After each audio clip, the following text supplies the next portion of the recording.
August மாதம் 12ஆம் தேதி புதன்கிழமை இன்றைய நாள். சுல்தான் மாமா நாமல் ராஜபக்சவிடம் ஒரு வாக்குறுதி அளித்திருக்கிறார். அது என்ன வாக்குறுதி? யார் அந்த சுல்தான் மாமா? அடுத்து இன்னும் ஒரு விடயம். ஹரக் கட்டாவிடம் 12 கோடி லஞ்சம் பெற்ற குற்றச்சாட்டில் கைது செய்யப்பட்டு பிணையில் இருக்கும் சரித் அபேசிங்க சஜித் பிரேமதாசவினுடைய தொல்லைகளில் இருந்து பாதுகாப்பு தேடி ஒளிந்திருந்த ஒரு கதையை நேர்காணல் ஒன்றின் போது சொல்லி இருக்கிறார். இந்த இரண்டு விஷயங்களை இந்த பதிவில் பார்க்க இருக்கிறோம். ஆனால் முதலில் இன்னும் ஒரு முக்கியமான விஷயத்தை தான் நான் உங்களுக்கு சொல்ல போகிறேன்.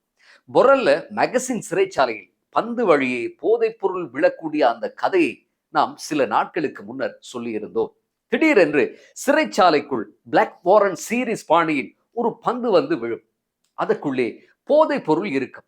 பந்து வந்து விழும் இடம், நேரம் எல்லாமே சிறை கைதிகளினுடைய போனுக்கு வந்து சேர்ந்து விடும். கைதிகள் பந்தை பிரித்தெடுத்து போதைப் பொருட்களை பெற்றுக் கொள்வார்கள்.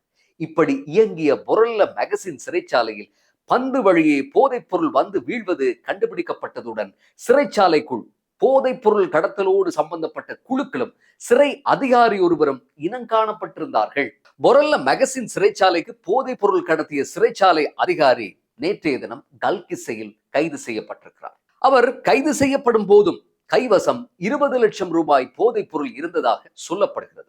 போதைப் பொருள் குற்றங்களுக்கு மரண தண்டனை வழங்குவது பற்றிய விவாதங்கள் இப்போது சூடுபிடித்துக் கொண்டிருக்கக்கூடிய நிலையில் சிறைச்சாலையில் போதைப் பொருள் இல்லாத ஒரு சூழலை உருவாக்க வேண்டிய ஆசாமியே இப்படி போதைப் பொருட்களை கொண்டு போய் விநியோகித்து வர்த்தகம் செய்வது என்பது இத்தனை துர்பாக்கியமான ஒரு நிலை என்று சிந்தித்து பாருங்கள்.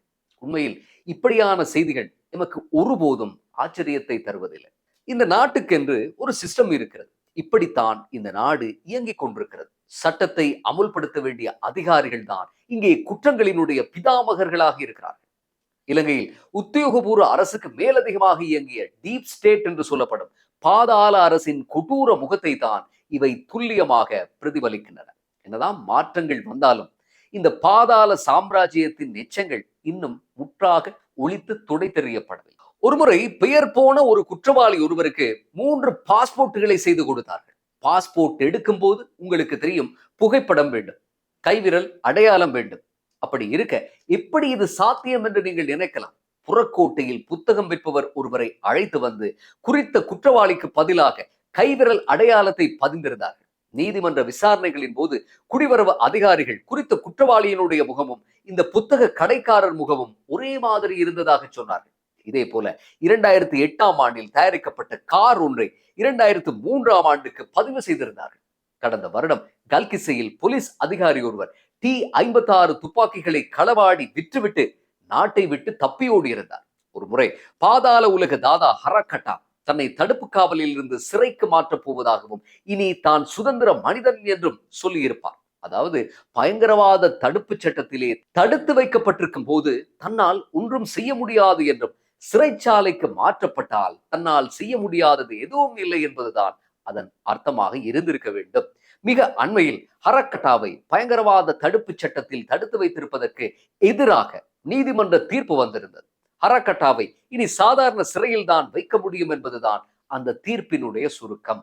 ஹரக்கட்டாவினுடைய பின்னணி பற்றி தெரிந்து வைத்திருக்கக்கூடிய சட்டமா அதிபர் திணைக்களம் இந்த தீர்ப்புக்கு ஆட்சேபனை தெரிவித்திருக்கிறது. இனி என்ன ஆகும் என்பதை பார்க்க வேண்டும். சிறைச்சாலைகளில் அடிக்கடி சோதனைகள் நடைபெறுகின்றன. இப்படி நடக்கக்கூடிய ஒவ்வொரு சோதனையிலும் ஏராளமாக பிடிபடுகின்றன. கடந்த வருடம் மாத்தர சிறைச்சாலையில் நடந்த சோதனையின் போது கைத்தொலைபேசிகள், சார்ஜர்கள், ரவுட்டர்களோடு 7 கைவிலங்குகளும் கூட இருந்திருக்கின்றன. அதாவது போலீசார் யாரையாவது கைது செய்தால் மாட்டக்கூடிய கைவிலங்கு. யாரிடம் போய் இதை சொல்வது? அதிகாரிகளினுடைய ஒத்துழைப்பு இல்லாமல் சிறை கைதிகள் எவ்வாறு கைவிலங்கு வைத்திருக்க முடியும் என்று சிந்தித்து பாருங்கள். இப்படித்தான் ராணுவ முகாம் ஒன்றில் இருந்து 73 T56 துப்பாக்கிகள் கடந்த காலத்தில் மாயமாக இருந்தன. அவற்றில் 38ஐ கண்டுபிடித்தோம். இன்னும் 35 துப்பாக்கிகளை கண்டுபிடிக்க வேண்டி இருக்கிறது. கமாண்டோ ஒருவர் 1 லட்சம் தோட்டாக்களை பாதாள உலகத்துக்கு களவாக விற்க பேரம் பேசி இருக்கிறார். 350ஐ விற்ற போது கைது செய்யப்பட்டிருக்கிறார் என்று ஜனாதிபதி அனுரகுமார் திசாநாயக்க ஒரு கூட்டம் ஒன்றில் உரையாற்றும் போது தெரிவித்திருந்தார்.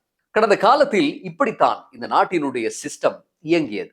பாதாள உலகத்தோடு தொடர்புபட்ட போதைப் பொருள் குற்றங்களோடு சம்பந்தப்பட்ட நபர்களுக்கு பாஸ்போர்ட் பெறுவதற்கு குடிவரவு அதிகாரிகள் இருந்திருக்கிறார்கள். ஆயுதங்கள் வழங்குவதற்கு காவல்துறைகளில் ஆட்கள் இருந்திருக்கிறார்கள். வாகனங்களை பதிவு செய்து கொடுப்பதற்கு மோட்டார் திணைக்களத்தில் அதிகாரிகள் இருந்திருக்கிறார்கள். சில காலம் இப்படியே இந்த நாடு போயிருந்தால் இந்த நாட்டில் உத்தியோகபூர்வ அரசு கலைந்து போய் இந்த பாதாள அரசே ஆண்டிருக்கும். இது இப்படியே போயிருந்தால் தமிழ் சினிமாக்களில் நாம் பார்ப்பது போல நாட்டாமைகள் போல அவர்கள் தீர்ப்புகளை வாரி வழங்கி கொண்டிருந்திருப்பார்கள். இப்போது இவர்களினுடைய இந்த காட்டு தர்பார் ஆட்டம் கண்டிருக்கிறது. ஆனாலும் இன்னும் எதுவுமே முடியவில்லை. உண்மையில் இந்த பாதாள புலிகளும் அவர்களுக்கு துணையாக நின்ற ஒரு சில அதிகாரிகள் வர்க்கமும் ஒன்று சேர்ந்து கருப்பு பொருளாதாரம் ஒன்றை உருவாக்கினார்கள். அரசியல்வாதிகளுக்கு கோடி கோடியாக பணம் வழங்கினார்கள். சில அரசியல்வாதிகள் இவர்களுடைய வீடுகளுக்கு போய் வரி வசூலிப்பது போல மாதா மாதம் பணம் பெற்றிருக்கிறார்கள். ஹரக்கட்டாவிடம் 12 கோடி கப்பமோ லஞ்சமோ பெற்ற வழக்கில் சம்பந்தப்பட்டவர்களில் ஒருவர் ரகித ராஜபக்ச. இவர் ஒன்றும் சாதாரணமான ஆள் கிடையாது. இந்த சம்பவம் நடக்கும் போது இவருடைய தந்தை இந்த நாட்டின் நீதி அமைச்சர். இப்படி சட்டமியற்றும் இடத்தில் இருந்து எதிர்கால தலைமுறைகளை உருவாக்கும் பாடசாலை கட்டமைப்பு வரை போதைப்பொருள் மாஃபியாவினுடைய ஆளுகைக்குள் சிக்கியிருந்த காலத்தில்தான் ஆட்சி மாற்றம் ஒன்று ஏற்பட்டது. போதைப்பொருள் குற்றங்களுக்கு மரண தண்டனை வழங்கப்படுவது தொடர்பாக ஜனாதிபதி தமது நிலைப்பாட்டை பகிரங்கமாக தெரியப்படுத்த வேண்டும்.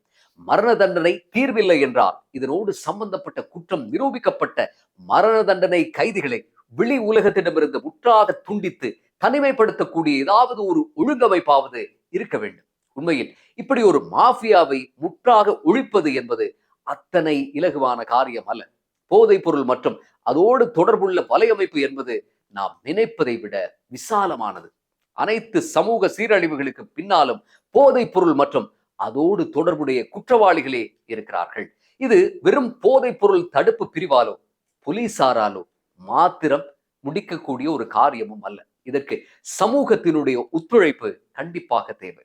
ஒரு தலைமுறையையே வேரோடும் வேரடி மண்ணோடும் புதைக்கக்கூடிய இந்த கொடூரத்துக்கு எதிராக ஒவ்வொருவரும் துணிந்து வந்து முறைப்பாடு செய்தால் நம்முடைய இளம் சந்ததியை பாதுகாக்க நம்மால் முடியும். சரி, இனி சுல்தான் மாமாவினுடைய விவகாரம். நாமல் ராஜபக்ச எங்கோ ஒரு இடத்துக்கு போன போது சுல்தான் மாமா என்று தன்னை அறிமுகப்படுத்திக் கொண்ட ஒருவர், உங்களுடைய தந்தை மகிந்த சொன்னால் உயிரை தரவும் தயார் மகனே என்கிறார்.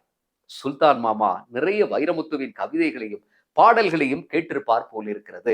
நல்ல ஒரு பாடல் எனக்கு ஞாபகத்தில் வருகிறது, ஆனால் இப்போது வேண்டாம். முடிந்தால் நீங்கள் கமெண்ட்ஸில் என்ன பாடலை அவருக்கு சமர்ப்பிக்கலாம் என்று சொல்லுங்கள். சரி, சுல்தான் மாமாவுக்கு உயிர் மீது அப்படி என்ன விருப்போ தெரியவில்லை. அது பாட்டுக்கு போகட்டும் என்று நினைக்கிறார். அவர் மஹிந்த ராஜபக்சவுக்கும் குடும்பத்துக்கும் மிகவும் வேண்டப்பட்ட ஒருவர் போலத்தான் தெரிகிறது. சுல்தான் மாமாவுக்கு வரலாறு எந்த அளவுக்கு தெரியுமோ தெரியாது. கொரோனா காலத்தில் இறந்த முஸ்லிம் உடல்களை கதற கதற எரித்த ஒரு தேசம் இலங்கை என்றும், இஸ்ரேல் நாட்டில் கூட சமய நம்பிக்கையை கொச்சைப்படுத்தக்கூடிய வகையில் இறந்த உடல்கள் எரிக்கப்படவில்லை என்பதை தெரிந்து வைத்திருந்தாரா என்று தெரியவில்லை. 2013ஆம் ஆண்டு பொதுபல சேனாவினுடைய காரியாலயத்தை அன்றைய பாதுகாப்பு செயலாளர் கோட்டாபய ராஜபக்ச திறந்து வைத்தது முதல் நாட்டில் நடந்த கலவரங்கள், முஸ்லிம் வெறுப்பு பிரச்சாரங்கள் பற்றியெல்லாம் சுல்தான் மாமா எந்த அளவுக்கு தெரிந்து வைத்திருக்கிறார் என்றும் நமக்கு தெரியாது. சுல்தான் மாமாவுக்கு கிடைத்த ஏதாவது தனிப்பட்ட ஆதாயத்திற்காக உயிரை கொடுக்கும் அளவுக்கு துணிந்திருப்பதில் ஆச்சரியம் ஒன்றுமில்லை. வரவு செலவு திட்டத்தில் கல்விக்கு ஒதுக்கக்கூடிய நிதி பங்களிப்பு 6 முதல் 10% உயரும் போதுதான் அடிமை அரசியலை முற்றாக ஒழித்து கட்ட முடியும். சுல்தான் மாமா போன்ற நபர்கள் உருவாகுவதையும் தடுக்க முடியும். இந்த வரவு செலவு திட்டத்தில் இருந்தாவது கல்விக்கு அதிக நிதியை அரசு ஒதுக்க வேண்டும் என்று வேண்டிக் கொள்கிறோம். இல்லை என்றால் இப்படி இன்னும் பல சுல்தான் மாமாக்கள் உருவாகக்கூடும்.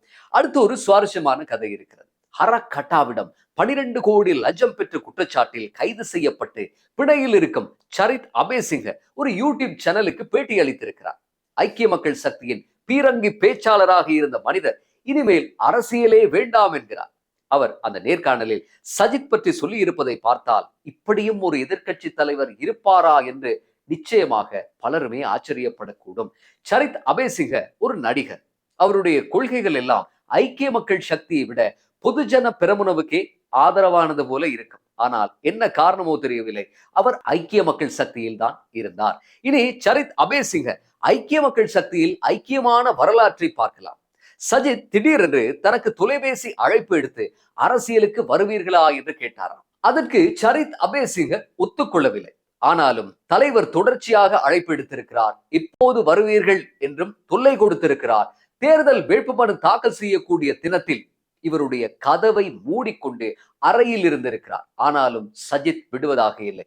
வீட்டுக்கே வந்து அவருடைய மனைவியை சந்தித்து கதவை திறந்து கொண்டு வந்து வேட்புமனு தாக்கல் செய்ய வழி செய்தார் என்று சொல்லி இருந்தார் சரித் அபேசிங்க. பாருங்கள், என்ன ஒரு எதிர்க்கட்சி தலைவர் வீட்டுக்கே போய் வீட்டு கதவை தட்டி அவரை அழைத்து வந்து வேட்புமனு தாக்கல் செய்ய செய்திருக்கிறார். இப்படி எல்லாம் பாடுபட்டு அழைத்து வந்ததாக சொல்லப்படும் சரித் அபேசிங்க இன்று ஐக்கிய மக்கள் சக்தியில் இல்லை. ஹரக் கட்டாவிடமிருந்து 12 கோடி ரூபாய் லஞ்சம் பெற்ற குற்றச்சாட்டில் விஜயதாஸ் ராஜபக்சவினுடைய மகனுடன் பெயர் அடிபடத் தொடங்கிய கணமே கட்சியிலிருந்து நீக்கப்பட்டிருக்கிறார். தனக்கு கஷ்ட காலத்தில் சஜித் உதவவில்லை என்று சொல்லி புலம்பி திரிகிறார் இப்போது சரித் அபேசிங்க. பாவம், சஜித்துக்கு வந்த துயர் என்று சொல்வதை தவிர வேறு சொல்வதற்கு நமக்கு ஒன்றும் இல்லை. மீண்டும் அடுத்த பதிவில் சந்திப்போம். நன்றி.